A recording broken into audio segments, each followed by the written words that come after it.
Chrysler 300 always had that kind of big, broad-shouldered look to it. Then they bring out this next generation, and it's like steroidal. Everything's gotten more in every direction visually, though it's basically the same size car. Nothing short of a Rolls Royce looks bigger on the road. This is an SRT8. That means a big V8 motor, handling package, big boots, and as much Detroit as you can put on four wheels.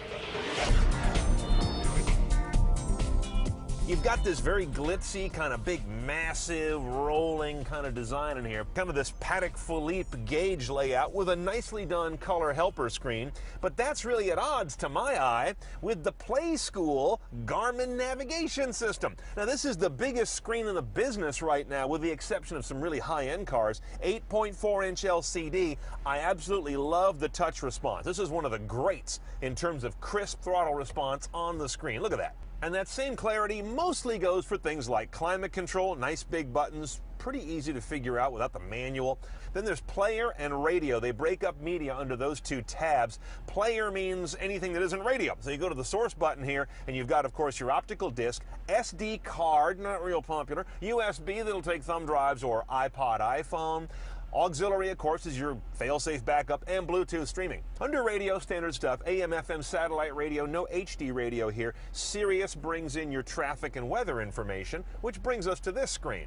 Here's our Sirius Travel Link, which has all those features, so you've got a fairly rich telematics system here without having a full live Google search, which the best cars in the business have right now, but this is one tier down, if you will. Oh, did you notice this? SRT Performance. You can turn on various sets of virtual gauges that are reading off the OBD port that all cars have, but few cars surface. Now on the phone screen, of course, Bluetooth hands-free and phone book download and all that. Notice that you've got a static, fixed set of functions down here, kind of like your taskbar in Windows, but that's good layout of information. I kind of always know where to look for my functions. They're basically always here most of the time. Oh, check it out. Just got a text message. I can read that if I'm not moving, or since it's a car, and I probably will be, I can have it read to me. Hey, can you spot me 5 keys on credit, dog? And I can reply with some canned messages. Now, the gearbox is a little bit antiquated. 5-speed automatic. You've got a slap gate back here for downshifts and upshifts. Or you go to the cast aluminum paddles, which, though they're mounted on the wheel, at least they're dedicated. One for downshift, one for upshifts. Oh, and right below those are these weird little Chrysler little rocker switches on the back of the wheel. They're totally hidden, but there's a bump in the middle of each one that lets you change selection. This one on the right is up and down for volume. The one on the left is up and down for track or selection. I don't think you ever need to take your hands off this wheel. Address. What address in the United States? 235 2nd Street, San Francisco, California. Did you say 200? 1. Would you like to begin navigating? Yes. That's damn impressive. I rattled off the street address without saying individual digits, gave it city, gave it state, it parsed it all out, and did it with no errors. It's not always perfect, but it's one of the best I've ever seen. Now, of course, a big part of the SRT8 story is the 8, and that lives in here. This big bastard, a 6.4-liter aluminum V8 that does it the old-fashioned way. No turbo, no blower, it's just big.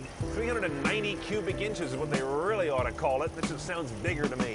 470 horse, 470 foot-pounds of torque.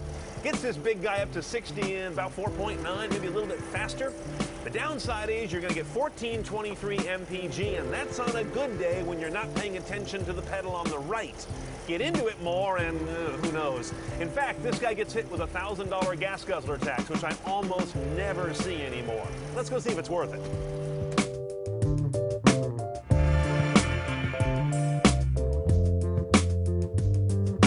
The thing that a big displacement, normally aspirated engine has to do well is have power ready all the time. There's absolutely no excuse, especially at this price of like $48,000 and this MPG of, I don't even want to look, average 7.1. This is a car that has to deliver power all the time or the point is missed. And this one does. Whether you're in stop and go, whether you're getting on a freeway, whether you're hammering it wide open and want to go that much faster, the power is always there. The ride quality is firm all the time, even when I'm not in sport mode. It's got a ride that is definitely telling you you're riding in a big car with super low profile tires, and a lot of weight on the hoof. And of course, in a lot of other cars, you'd hear me grouse about this being a 5-speed automatic, missing 1, 2, 3, even 4 gears compared to other cars today. But with this kind of cubic inches, it doesn't matter. It just overcomes whatever gear you're in. The SRT8 is a $50,000 300 before you add the dubious $2,000 speakers or blind spot and adaptive cruise tech that seems to gild the lily on a car like this. Instead, buy it for what it is, a really fast steamroller with a downtown style all its own.